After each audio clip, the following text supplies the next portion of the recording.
Hey guys, welcome to the JB's Nature Walk. I'm Jabal Belly from the JBPhotos.co, which is my nature and wildlife photography website. And today I want to talk about the spiritual meaning of predator and prey relationships. So the reason I want to talk about this is because last week I had two dreams. One was about the skunk and another one was about the great horned owl.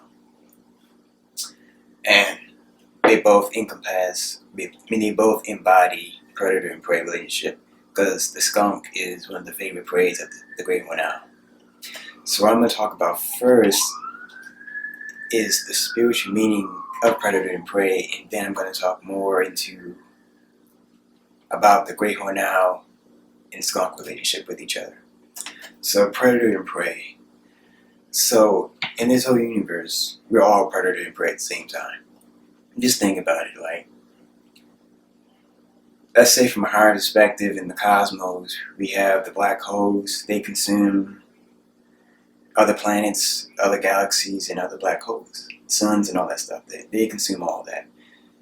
And we can go from a microscopic perspective of there's some plant species, and they know how to, but there's some plant species that know how to trap certain insects within their leaves, and they can use that matter and they consume it, and they help them grow stronger and more efficient. So everything in nature consumes.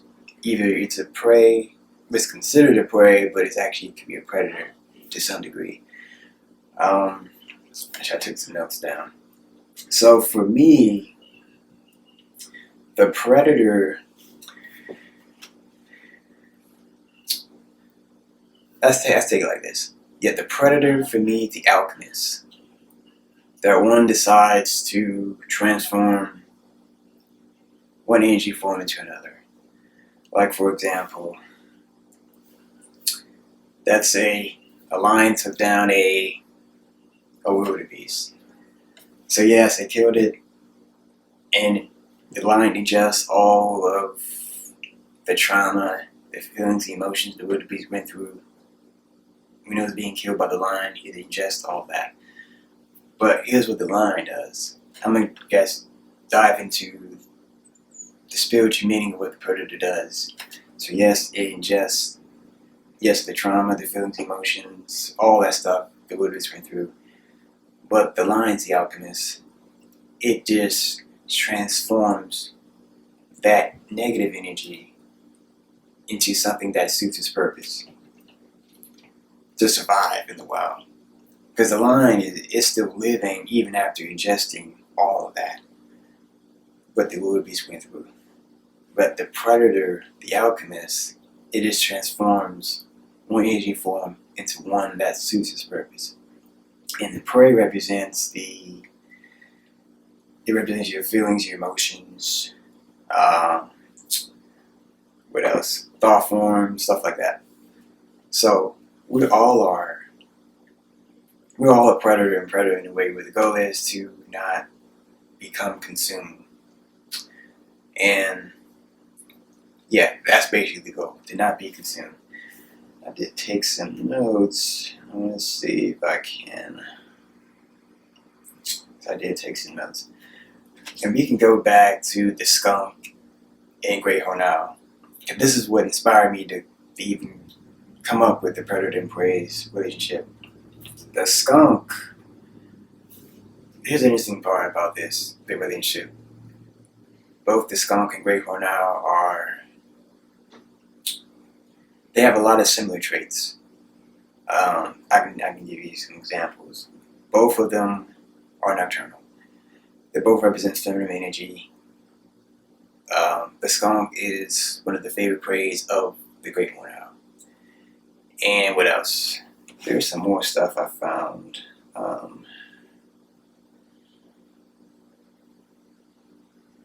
Another thing too, they both represent stand your ground.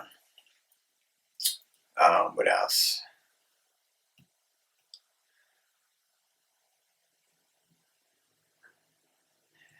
Another thing too, They both represent patience, sensuality. They're both silent, they're assertive, and they're both about standing your own ground. Here's what I like about, also another thing, they both breed around the same time of the year. So they both breed around the beginning of the year. So like from January to March, they both do. So here's what I like about the relationship. So they basically, from animal symbolism perspective, embody similar traits. The skunk is all about standing your ground, not being the doormat. Basically, just you're doing your own thing, standing your ground. Confidence, sensuality, and stuff like that. Even though the skunk can spray a bad odor, that have no effect on the great horned owl, because the great horned owl has no nose, it has no olfactory glands, so it can't smell anything. It's not affected by it. So what that means, I guess from my perspective, is that bad odor can represent the negative, the negative side of the skunk. But the great horned owl doesn't care about that negative side. It focuses on the positive traits, the positive side of the skunk. And it embodies that. The great horned owl doesn't embody the skunk bad smell, but it embodies the nocturnal traits of it. It embodies the breeding season. It coincides with the breeding season of the skunk. They both represent confidence, sensuality, standing your ground. They both embody the same thing, mainly the positive traits. And I just found that so interesting. It's like the great horned owl just decides to just focus on those traits. It's almost like it's oblivious to, like, the skunk can spray you with its bad odor, but it has no effect on it at all. It can't smell anything. It's oblivious to it. So it's just a reminder for me to, you can consume whatever you want, and you just need to focus on those traits that you find that serves your purpose, basically. That's what I'm getting from the great horned owl, because, like, it's no coincidence I had a dream about the skunk and the great horned owl, like, because they both are related in some way. Because, like I said, the skunk is one of the favorite preys of the great horned owl. So the predator is definitely the alchemist. And I find that it feels to me like eye-opening. So I never thought of it like that. I never thought the great horned owl could be the alchemist, the predator. I never thought the predator was the alchemist as I did some research. But it is in this instance, you know.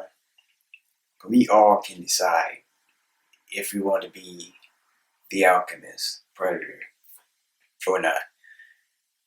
So just, it's interesting thinking about it.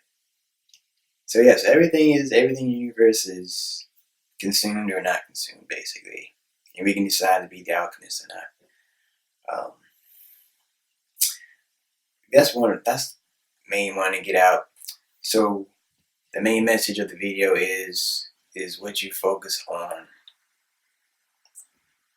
and what you consume, you become, basically. And especially when you just focus on those certain traits or energies that you want to embody. That's the main thing. But yeah, I thought of it as a deep topic because it's my first time thinking it like that. But that's my perspective of, I guess, my dreams, and with the skunk and great horned owl both represents together. There is no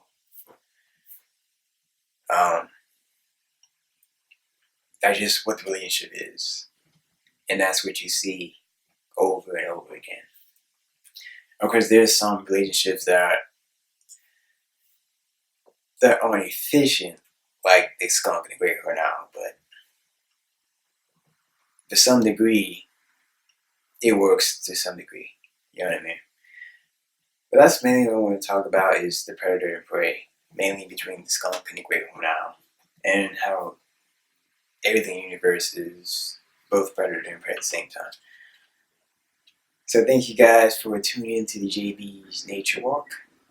So like, comment, share, subscribe, and comment on your thoughts below. So I'll be posting every Thursday, every week at 2 o'clock p.m. So thank you guys for tuning in to JB's Nature Walk. I'm Jamal Belling from the JBPhotos.co, which is my nature and wildlife photography website, and I'll see you guys next Thursday. Have a good day.